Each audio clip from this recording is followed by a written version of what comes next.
A keleti Kárpátok leghidegebb vidékén, a Gyergyói medence központjában, 810 méteres tengerszint feletti magasságban a Békény-patak mentén terül el Gyergyószentmiklós.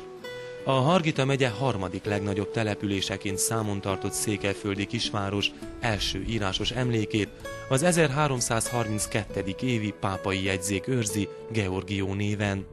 A lakosság megélhetését a fakitermelés, az állattenyésztés és a földművelés jelentette, akkor és még bizonyos szempontból évszázadokkal később is. Jártunk hol napszámra, hol pedig amikor akkorára mentünk, munkába mentünk, ilyen napszámos munkába. Saját magunk is dolgoztunk, földeket műveltünk meg, részibe is, sajátot is. Az erdőre mentünk, eperét hoztuk, adtuk el, mánát, kokolyzát, mindent, abból pénzeztünk, mikor már leányocskák lettünk.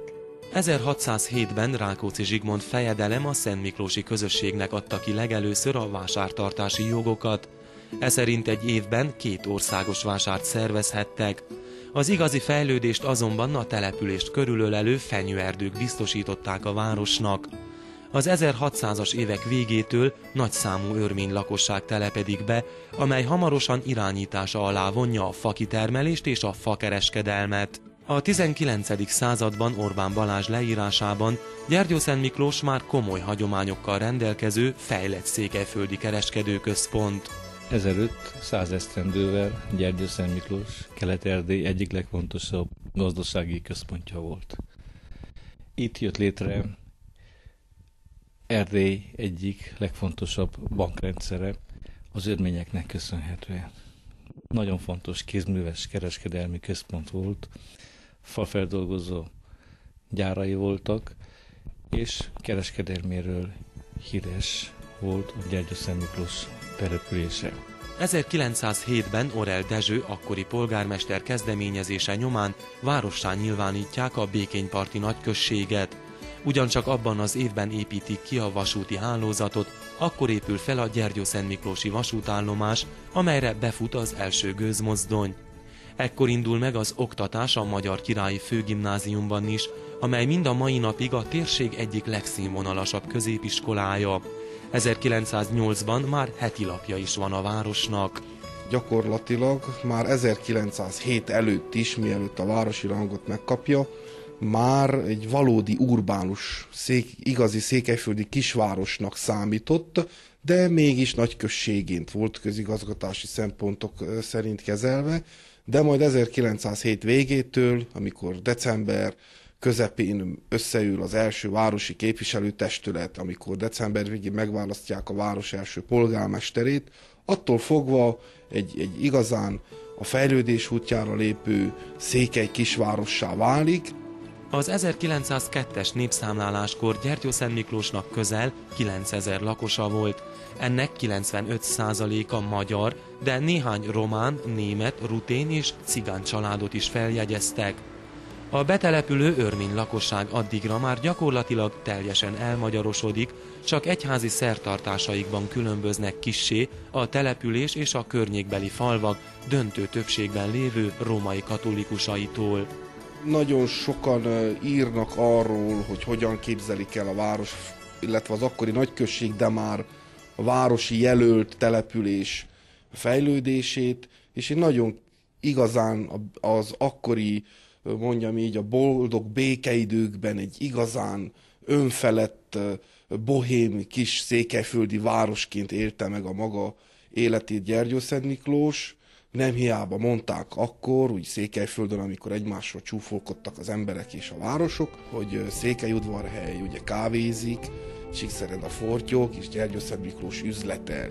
A várossá válást követően a gyors ütemű fejlődés jellemezte Gyergyószentmiklóst, ám az első világháború követelte emberveszteségek, majd az, hogy a település frontvonalba kerül, megállítják a folyamatot. A két világháború között azonban számtalan új faipari vállalat alakul, a kisiparnak továbbra is uralkodó szerepe volt a város gazdasági életében. Ekkor épül ki a ma is gyönyörű főtér is. Akkor épül be a főtérnek délnyugati oldala, addig nyitott volt a főtér, tehát egyszerre látszott a gyergyói és a görgényi havasok a főtérről, tehát ezért mondja Orbán Balázs, hogy talán Erdély egyik legszebb főtere.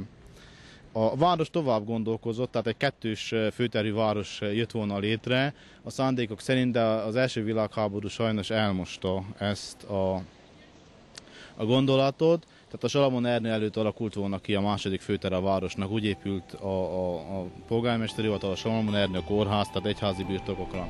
A második világháború ismét nagy hanyatlást hoz a város életében. Gyárakat robbantanak fel, sokan életüket vesztik a fronton.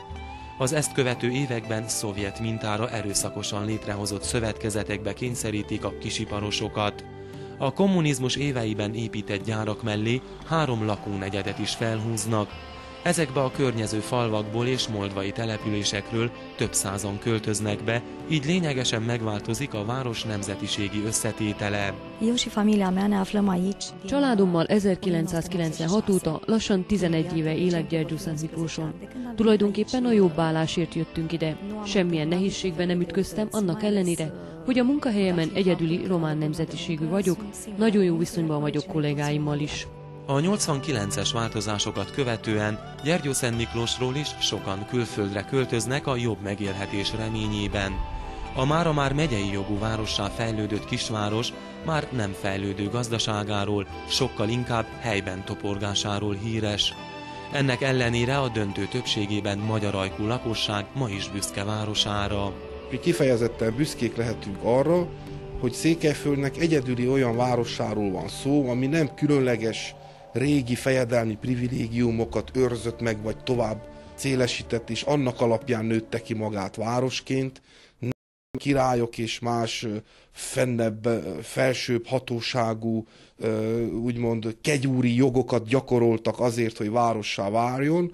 A gyergyói ember, a gyergyói örménykereskedők, a gyergyói iparosok kétkezi szorgos munkája által vált várossá. A városnak egyébként olyan nagy szülöttei vannak, mint az iskolaépítő Fogarasi Mihály püspök, Tarisznyás Márton néprajzkutató, a 2 világháború közötti időszak neves erdélyi költője Salamon Ernő, vagy napjaink ismert sportolói, Erős Zsolt hegymászó, Molnár Endre, a magyar válogatott egykori legendás vízilabdakapusa. A város főtere régi utcái még ma is őrzik a régi idők hangulatát, és az itthon maradottak szeretik a néha fogcsikorgató fagyokkal beköszöntő teleket, a kemény, nehezen megmunkálható földeket is. Nem mennék el semmi pénzét innen. Itthon jó, idősnek és fiatalnak, és itt, ahol megszokjuk, ott a jó. Gyergyószent Miklós 100. születésnapjára a december 6-ai Szent Miklós nap köré csoportosuló rendezvénysorozatra is hazavárja az idegenbe származott gyermekeit, és várja messzeföldön híres vendégszeretetével a székely kisvárosok hangulatára kíváncsi turistákat is.